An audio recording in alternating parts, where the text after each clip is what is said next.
मैं हनुमान कुमार सहचार्य हिंदी राजकीय महाविद्यालय बहरी।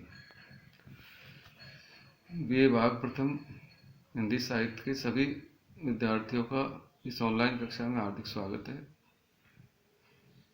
आज हम कवि विद्यापति के जीवन और उनकी रचनाओं के बारे में अध्ययन करेंगे।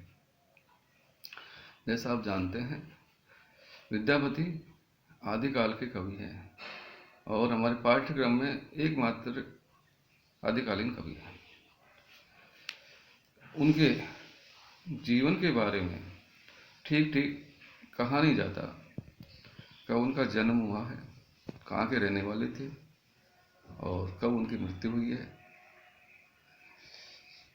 लेकिन विद्वानों के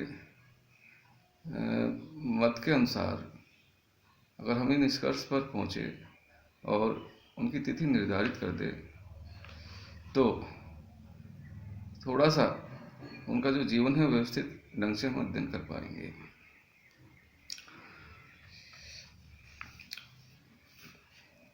विद्यापति के जन्म स्थान के बारे में विवाद रहा है और अब ये विवाद लगभग अपने अंतिम चरण में है और ये कहा जा सकता है कि विद्यापति बंगाली नहीं, मैथिल थे। उनका जन्म दरभंगा जिले के बेनीपट्टी थाने के अंतर्गत विस्बी गांव में हुआ था। दरभंगा से रेलगाड़ी उत्तर पश्चिम की ओर जाती है और उसका तीसरा स्टेशन कमलोत है। कमलोत के लगभग 4 मील पर यह गांव है। विद्यापति के पूर्वज बहुत दिनों तक यहीं रहे थे। इस गांव का पहला नाम गढ़ विस्बी था। कई बार बड़ी परीक्षाओं में पूछ लिया जाता है विद्यापति का जन्म स्थान कहाँ था, तो विस्बी ये बिहार में दरभंगा नामक जिले में है और इसको पहले गढ़ विस्बी कहा जाता था और बाद में विस्बी के नाम से प्रसिद्ध हो गया। विद्यापति को यह गांव उनके आश्रयदाता राजा शिव सिंह की ओर से भेंट स्वरूप मिला था और बाद में किसी बात पर विवाद होने पर वो इस गांव को छोड़कर चले गए थे। तो ये बिहार के रहने वाले थे। पहले ये कहा जाता था इनके बारे में कि बंगाल के रहने वाले थे। बंगाल के रहने वाले नहीं थे, बल्कि इनकी जो पदावली है वो बंगाल में भी प्रसिद्ध रही है। वो आज भी लोग उनको गाते हैं। कहते हैं कि ये गांव मिथिला के महाराज शिव सिंह ने अपने राज्याभिषेक के अवसर पर विद्यापति को अभिनव जयदेव की उपाधि देते हुए उपहार स्वरूप दिया था। बाद में कहते हैं इस गांव को छोड़कर ये चले गए थे। इनका जो जन्म है वो अलग अलग सन निर्धारित करते हैं।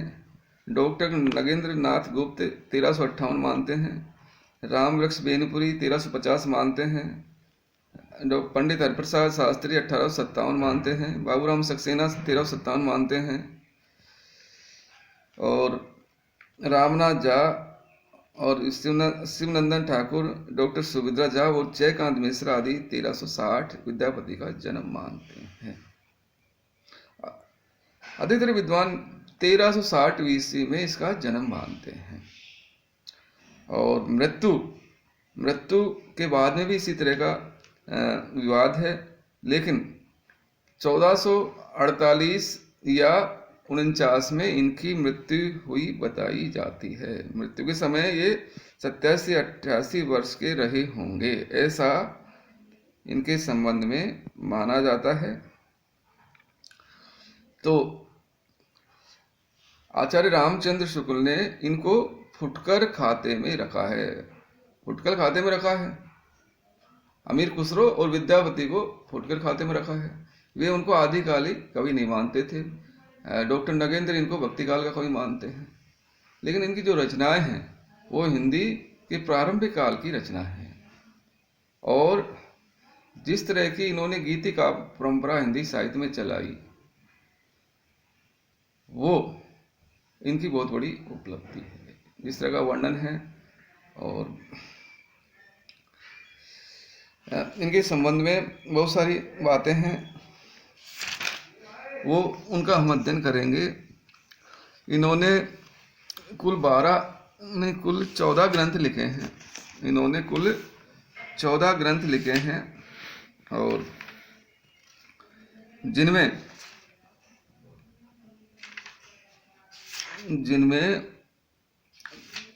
3 जो ग्रंथ है, 2 तो हैं कीर्तिलता और कीर्ति पताका, ये अपभ्रंश भाषा में लिखे गए हैं, और एक है पदावली, ये मैथिली भाषा में लिखा गया है। इसके अलावा संस्कृत के बहुत सारे ग्रंथ हैं, जिनमें है भू परिक्रमा, पुरुष परीक्षा, लिखनावली, विभाग सागर, वर्ष कृत्य, गया फलक और शैव सर्व स्वैसार, ये प्रसिद्ध रचनाएं हैं इनकी। प्रमाणभूत पुराण संग्रह, गंगा वाक्यावली, दान वाक्यावली और दुर्गा भक्ति तरंगणी, ये कुछ संस्कृत के ग्रंथ हैं। और हिंदी के जो ग्रंथ हैं, जिसको अपभ्रंश, इन्होंने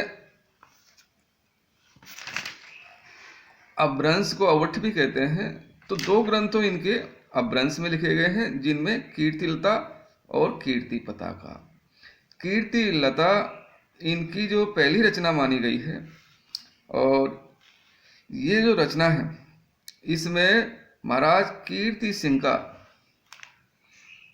वर्णन किया गया है, उनके राज्य का वर्णन किया है। और मूलतः इस रचना में उनका जो किशोर अवस्था है, किशोर अवस्था में लिखी गई थी। ये पहली रचना है।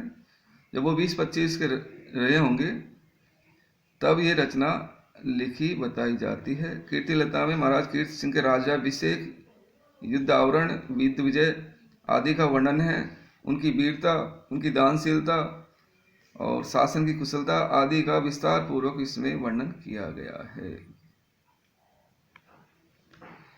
एक छोटा सा ये ऐतिहासिक चरित्र काव्य है, संवाद पद्धति पर लिखा गया है। मृगी शंका करती है और मृग उसका उत्तर दे, इस तरह का इसमें पात्र भी निर्मित किए गए हैं। लेकिन ये उनकी अच्छी रचना है और महाराज कीर्ति सिंह के जीवन पर आधारित है। दूसरी जो रचना है वो कीर्ति पताका है। ये महाराज शिव सिंह के समय इसकी रचना की गई थी, क्योंकि ये मूल इनके आश्रयदाता थे। आश्रयदाता तो बहुत रहे, लेकिन सबसे अच्छे आश्रयदाता थे महाराज शिव सिंह। तो इसमें उनकी कीर्ति का वर्णन है। कीर्तिलता, दोनों रचनाएं अपभ्रंश में लिखी गई, इसको अवट भी कहते हैं। तो कीर्तिलता महाराज कीर्ति सिंह का, और इसमें महाराज शिव सिंह का कीर्ति का वर्णन किया है। और इस पुस्तक कई प्रकार की भाषा है। संस्कृत पदावली भी है, बीच बीच में मैथिली का भी इसमें वर्णन किया गया है। दोह और छप्पों में अपभ्रंश में लिखा गया है। और तीसरी रचना है इनकी है पदावली, सबसे प्रसिद्ध रचना है, मैथिली भाषा में लिखी गई है और इसको मैथिली में गाया जाता है। और इस रचना के आधार पर ही विद्यापति को अभिनव जयदेव कहा गया है, क्योंकि इसकी जो भाषा है वो बहुत ही कोमलकांत है, उसमें गेयता है और मधुरता है, इसलिए मैथिल कोकिल और अभिनव जयदेव भी कहा जाता है।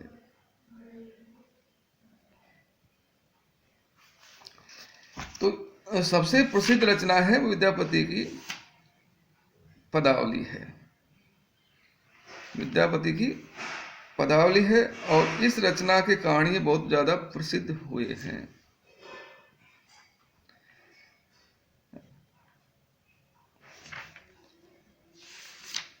इस रचना का हिंदी साहित्य में बहुत बड़ा योगदान है और बहुत सारे विद्वानों ने इस रचना के बारे में किस तरह इसकी प्रशंसा की है। इनकी जो विशेषताएं हैं उसमें हम देख लेते हैं एक बार। विद्यापति की पदावली अपने खास स्वरूप, अपना खास रंग ढंग रखती है। ये कहीं भी रहे हैं आप उसे कितनी ही कविताओं में छिपा कर रखिए, वह स्वयं चिल्ला उठेगी, मैं हिंदी कोकिल की काकली हूँ। जिस प्रकार हजारों पक्षियों के कलरव को चीरती हुई कोकिल की काकली आकाश पाताल को रस प्लावित करती है, अलग से अपना स्वतंत्र अस्तित्व प्रकट करती है, उसी प्रकार विद्यापति की कविता भी अपना परिचय आप देती है। बंगाल के यशोहर जिलों में बसंत राय नामक एक कवि हो गए हैं। विद्यापति के पदों का प्रचार देखकर आपने भी विद्यापति के नाम से कविता करना प्रारंभ कर दिया था, किंतु वे अपनी कविताएं विद्यापति कविता में नहीं खपा सके। विद्यापति की भाषा उनकी खास अपनी भाषा है, उनकी वर्णन प्रणाली उनकी खास वर्णन प्रणाली है, उनके भाव स्वयं उनके हैं, उनकी पदावली पर खास की मोहर लगी हुई है। बंगाल के सैकड़ों कवियों ने उनके अनुकरण पर कविता की, किंतु कोई भी उनका आसपास नहीं आ सका। विद्यापति एक अजीब कवि हो गए हैं, अजीब कवि थे। राजा की गगनचुंबी अट्टालिका से लेकर गरीबों की टूटी हुई फूस की झोपड़ी तक में उनके पद का आदर है। भूतनाथ के मंदिर और कोहबर के घर में उनके पदों का समान रूप से सम्मान है। कोई मिथिला में जाकर तमाशा देखे, एक शिव पुजारी डमरू हाथ में लिए त्रिपुंड चढ़ाए, जिस प्रकार कंखन हरब दुख मोर है भोलेनाथ गाते गाते तन्मय होकर अपने आप को भूल जाता है, उसी प्रकार कलकंठी कामनिया नववधु को कोहबर में ले जाती सुंदरी चल लिहू पहु गरना जायतई लाग परम डरना गाकर नववर वधु के हृदय को एक अव्यक्त आनंद स्रोत में डुबो देती है। जिस प्रकार नवयुवक ससन परस कसु अंबर रे देखल धन देह पड़ता हुआ एक मधुर कल्पना से रोमांचित हो जाता है, उसी प्रकार एक वृद्ध तातल सेकत बार बूंद सम सुतमित रमणी समाज ताहि विसार मन ताहि समर रिपु अब मजु हव कौन काम माधव हम प्रणाम निराशा गाता हुआ अपने नैनों से सतसत अश्रुबूंद गिराने लगता है। विद्वर ग्रेसन का ये कहना कितना सत्य है। ग्रेसन लोटपोट हो गए जब उन्होंने पदावली को पढ़ा, बड़े खुश हुए और उनका कथन पश्चिम बंगाल में जाकर देखिए। डॉक्टर ग्रेसन के कथन का प्रमाण बंगाल में जाकर देखिए, सहस्र सहस्र हिंदू आज तक विद्यापति के राधा कृष्ण विदूषक पदों का कीर्तन करते हुए अपने आप को विस्मरण कर देते हैं। तो ये खास रचना है, इनकी सबसे महत्वपूर्ण रचना है। कहते हैं चैतन्य महाप्रभु जो भगवान के अवतार थे, जब उन्होंने इन पदों को पढ़ा तो गाते गाते वो मूर्छित हो जाते थे, सब कुछ भूल जाते थे, तन्मय हो जाते थे। इनके विद्यापति की पदावली पर जयदेव की गीत गोविंद की छाप है, उसका प्रभाव बहुत ज़्यादा है। और मूलतः इसमें जो लिखा गया है वो राधा कृष्ण की जो लीलाएं हैं उसका इसमें वर्णन किया है। कहीं राधा का रूप सौंदर्य है, कहीं राधा और कृष्ण की व्याकुलता का वर्णन है, कहीं उनके मिलन का वर्णन है, कहीं उनके बीच में जो नोक झोंक है उसका वर्णन किया गया है। तो ये सबसे चर्चित रचना है विद्यापति की पदावली, जो मैथिली भाषा में लिखी गई है।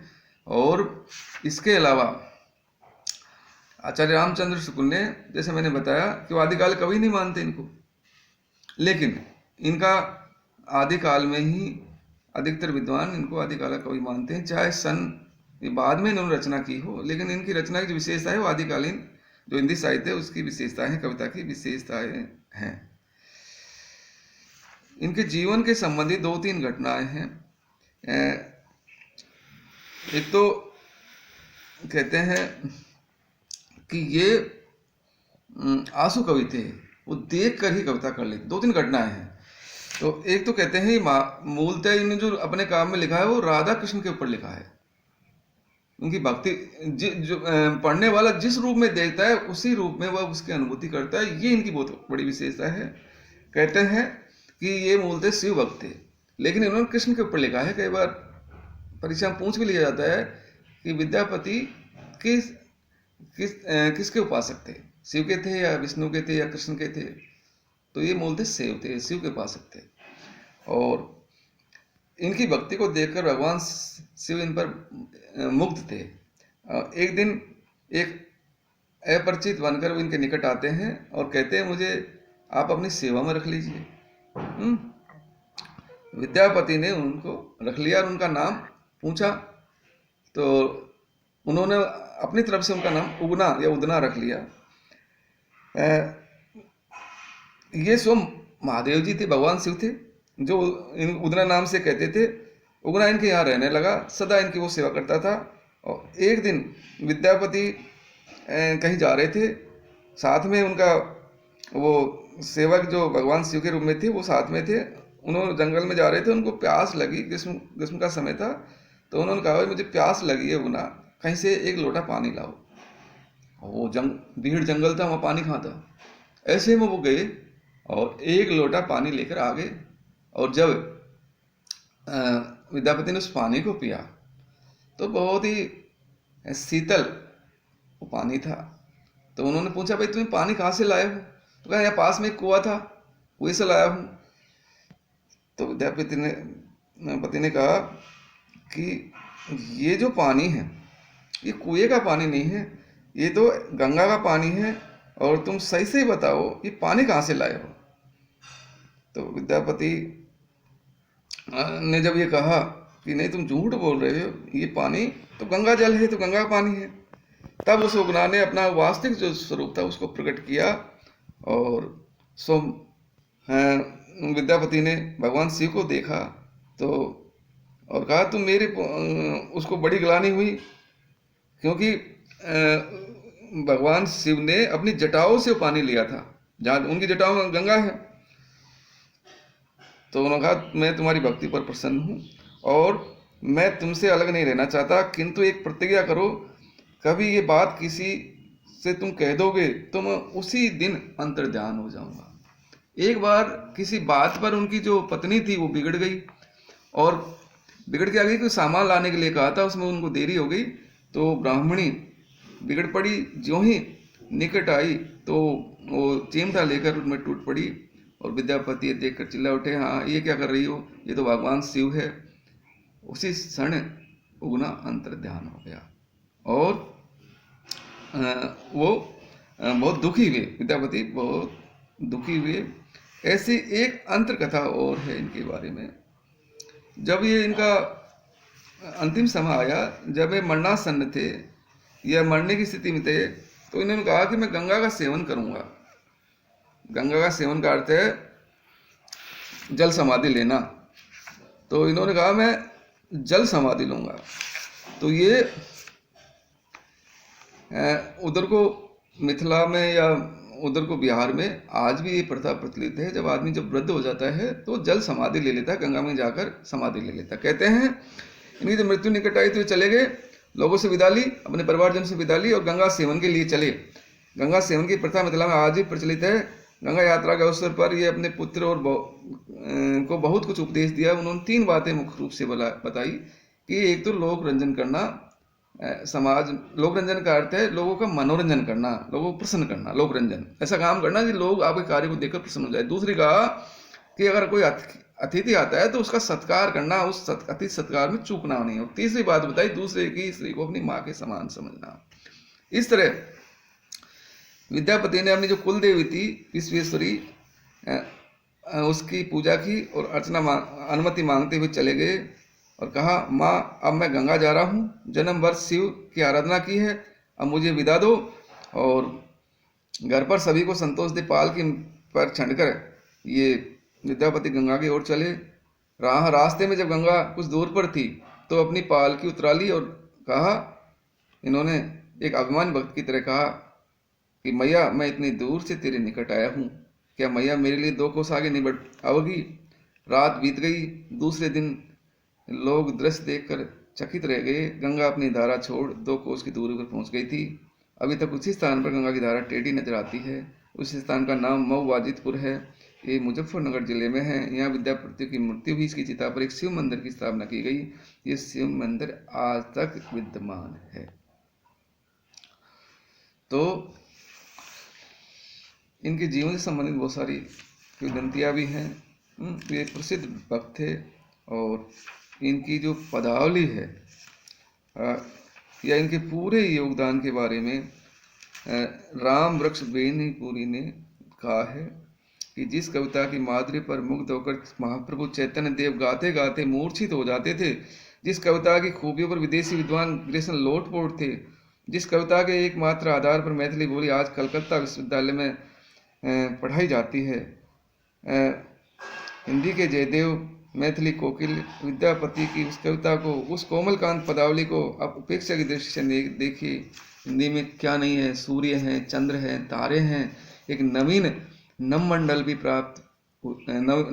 प्राप्त हुए हैं, किंतु आपका काव्य उद्यान आज कोकिल भी नहीं कोकिल है अवश्य है, किंतु आप सभी तक अनजाने उसे बोले हुए हैं। आहा हाँ, सुनिए सुनिए उस कोकिल को, वह काकली, देखिए काव्य उद्यान का बसंत प्रभात है। तो राम वृक्ष बेनीपुरी ने भी उनकी प्रशंसा इस तरह की है जिसका वर्णन मैंने आपको बताया। हमारी जो पाठ्यक्रम में है विद्यापति पदावली के 7 पद है जिनका हम अध्ययन करेंगे, उनकी भाषा की कोमलता और उनकी तल्लीनता देखते ही बनती है। थोड़े से पद कठिन अवश्य लगेंगे क्योंकि मैथिली भाषा में है।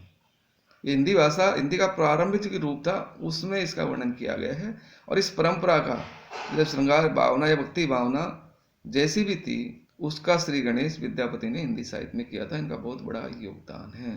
ये पदावली के पद बड़ी बड़ी कक्षाओं में भी लगाए गए हैं। आपका सौभाग्य है कि आप फर्स्ट ईयर में इन पदों का अध्ययन करेंगे। धन्यवाद।